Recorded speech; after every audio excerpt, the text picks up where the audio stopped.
बोल शीतला माता की, शीतला माता की। दाने दाने पड़ गए हो पूरे शरीर में, बुखार भी बहुत तेज आ रहा हो। शीतला माता की पूजन होती है ठंडे समय में, शीतल समय में। शीतला माता ने यह नहीं किया कि रोटी बना के उठो और थाली लेके लाइन में लग जाओ।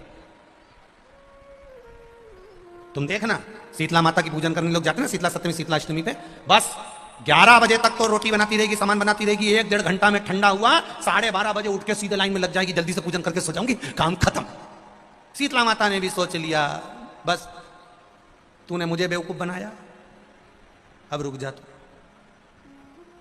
11 बजे तक भोजन बनाया, 10 बजे तक भोजन बनाया, 1 बजे रात को लाइन में लग गई पूजन करने के लिए। 1 बजे रात को न जाने किसने पहला दी कि 1 बजे रात को लग जाओ लाइन में, सुबह तक पूजन करके अपने घर आ जाओ, फिर आराम से आके सो जाओ। अब इतनी जल्दी क्या है भगवान के पूजन की? माँ की पूजन करने जा रहे हो, माता से लाड़ लड़ाने जा रहे हो, अपनी माता से अपने दिल की बात कहने के लिए जा रहे हो, अपने स्नेह की बात कहने के लिए जा रहे हो, तो धीरे धीरे प्रेमवश आनंद से माता की आराधना शीतल समय में, ठंडे समय में।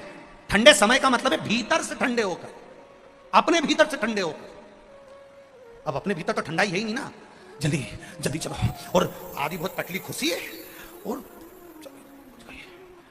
और ये कितना बड़ा कपड़ा थाली पे ढाक ढुका के लाइन में खड़ी है।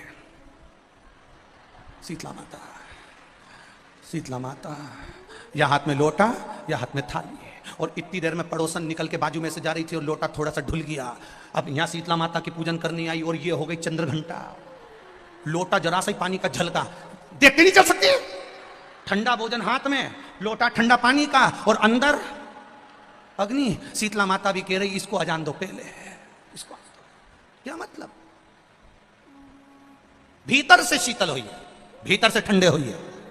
चित्त वृत्ति मन जब भीतर से शीतल होगा, ठंडा होगा, तो मेरी शीतला माता, तुमने पूजन करा ना करा, मेरी शीतला माता प्रसन्न हो जाएगी। बस भीतर की महत्वता। फिर भी दुनिया के लोग अपनी बुद्धि लगाकर माता का जो पूजन का विधान है, उस विधान में कोई गर्म चीज की महत्वता नहीं है क्या? कोई गर्म चीज की महत्वता? फिर भी दुनिया के लोग अपनी बुद्धि लगाकर माता की जब पूजन करने जाते हैं तो वहां अगरबत्ती भी जलाते हैं और दिया भी जलाते हैं। अब एक तरफ तो तुम माता को ठंडा पानी का भोग लगा रही हो, एक तरफ तो ठंडा भोजन चढ़ा रही हो, एक तरफ तो ठंडे का प्रयास कर रही हो, और ऊपर से माता को तुम दिया लगाकर, अगरबत्ती लगाकर तुम माता को सम्मुख में गर्म तत्व को प्रदान कर रही हो, और फिर आकर कहती हो कि मेरा बच्चा क्यों बीमार पड़ता है, मेरे पति को आगे बार बार ये कष्ट क्यों आता है, घर में लोग चिड़चिड़े क्यों हो जाते हैं, घर में लोग क्लेश क्यों करते हैं, आखिर कारण क्या है? तो कारण तो तुम खुद हो कि जो चीज लिखी है वो ना करते हुए दुनिया जो कर रही है तुम वो करना चाहते। तुम भगवान की पूजन उस विधान से नहीं करना चाहते जो विधान शास्त्रों में, जो शास्त्रार्थ विधान कहता है। महाराज, शीतला माता की पूजन में कहीं ऐसा लिखा है कि तुम दिया लगाना, अगरबत्ती लगाना? शीतला माता की पूजन में लिखा है 1 लोटा पानी लेना, उस जल में पुष्प आदि लेकर माता को ठंडा भोजन का सुंदर भाव से माता का स्नान कराकर पूजन करना, अर्चना करना। कुंकू, चावल, रोली मोली जो चढ़ा सकते हो, चुनड़ी, वस्त्र आदि जो चढ़ाना हो चढ़ाओ, पर यह नहीं लिखा कि तुम दिया भी लगाना कि अगरबत्ती भी लगाना, क्योंकि गर्म तत्व चाहिए माता। वो शीतल है, शीतला। और अगर तुम दिया लगा भी रहे हो, मान लो दिया अगर तुम लगा भी रहे हो तो उसके सम्मुख ना लगे, उससे दूर, बहुत दूर। घर में औलाद नहीं हुई, संतान नहीं हुई, और अंजना माता गौतम बाबा के पास जाकर कहती है पिताजी मेरी शादी को इतने 42 वर्ष हो गए, विवाह हुए इतने साल। तो जब माता उमा जब प्रगटी तो उनका केश भूमि पर गिरा, और भूमि पर गिरने के कारण उससे एक वृक्ष उत्पन्न हुआ जो नीम का वृक्ष कहलाता है, निमाड़ी का वृक्ष कहलाता। इसलिए साउथ में, दक्षिण में नीम के वृक्ष को स्वयं देवी का प्रतिबिंब माना जाता है। नीम के वृक्ष को स्वयं माता का प्रागट्य उत्सव माना जाता है। नीम के वृक्ष को स्वयं देवी का भाव वर्णित किया जाता है। और बहुत सुंदर बात है महाराज जी, जिसके शरीर में माता निकल गई हो, दाने दाने पड़ गए हो पूरे शरीर में, बुखार भी बहुत तेज आ रहा हो, और पूरे शरीर में माता जी निकल गई हो, 1 लोटा पानी जिसके शरीर में माता जी निकली है उसके पास में रख दो, और वो पानी उठाकर नीम के पेड़ में उस व्यक्ति के ऊपर से 7 बार उतार के नीम के पेड़ में डाल दो। 3 दिन के अंदर उसकी माता जो शरीर में निकली हुई है, दाने दाने पड़े हुए हैं, जो बुखार बहुत तेज आ रहा है, उसमें धीरे धीरे आराम मिलना प्रारंभ हो जाता है। यहां तक शास्त्र कहता है कि किसी व्यक्ति को अचानक बहुत तेज बीमार आ गया, बहुत तेज बुखार आ गया, या एकदम हम तो यहां तक कहेंगे कि ये वायरस चल रहा है, महामारी चल रही है और कंठ में भी आपको अगर जलन पड़ रही है, कंठ रुक रहा है, बुखार बहुत तेज आ रहा है, शरीर में ताप है, डॉक्टर को दिखाओ मना नहीं है, सब कुछ करो मना नहीं है, पर एक लोटा पानी अपने ऊपर से उतार कर 21 बार नीम के पेड़ में ले जाकर नाम गोत्र बोलकर डाल दीजिए और नीम के पेड़ के नीचे की मिट्टी को अपने कंठ पर लगा लीजिए। 20 से 25 मिनट बाद आपको आराम लगना प्रारंभ हो जाएगा।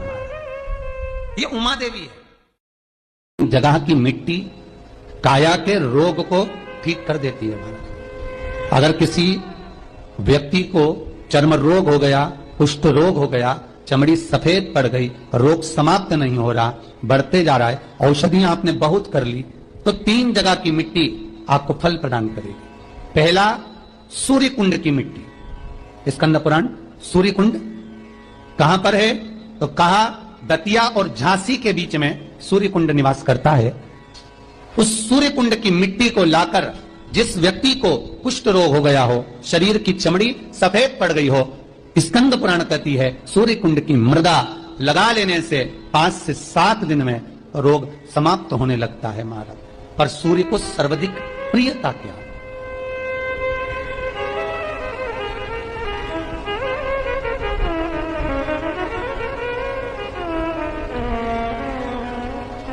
सर्वाधिक प्रियता सूर्य को क्या? क्योंकि सूर्य तपता है, तो उस तपन को मिटाने के लिए सूर्य देवता के शरीर पर गाय का घृत मला जाता है। जैसे शनि को तेल लगाया जाता है, सूर्य को घृत मला जाता है। इसलिए सूर्य कुंड का एक नियम है कि सूर्य कुंड पर से अगर मिट्टी लेकर आते हैं, शरीर पर लगाने के बाद जब शरीर का चर्म रोग समाप्त हो जाए, सफेद चमड़ी अपने वापिस रंग में आ जाए, तब आप जितनी कामना कर आते हैं उतना घी उस सूर्य कुंड के पास में डालना पड़ता है। 1 किलो, 2 किलो, आधा किलो, 250 ग्राम, 25 ग्राम, 50 ग्राम, जो आपने कामना करी है उतना चढ़ाना, पर वो घी गाय का होना चाहिए। और उस घी का प्रयोग कोई नहीं कर सकता। इसलिए आज भी स्कंद पुराण में तो केवल सूर्य कुंड का वर्णन है, घृत का वर्णन है, पर स्थान आज भी झांसी और दतिया के बीच में जो सूर्य कुंड विराजमान है, आज भी वहां पर कुंड के पास में एक घी का कुआं है जिसमें घी डाला जाता है, पर उस घी का प्रयोग कोई दुनिया का व्यक्ति नहीं कर सकता। जो करता है वो शरीर में फफोले पड़ जाते हैं और बाद में सड़कर मर जाता है। घृत है, पर गंध नहीं, घृत है। 3 जगह की मृदा जीव को सुख का अनुभव कराती है। पहला सूर्य कुंड महाराज।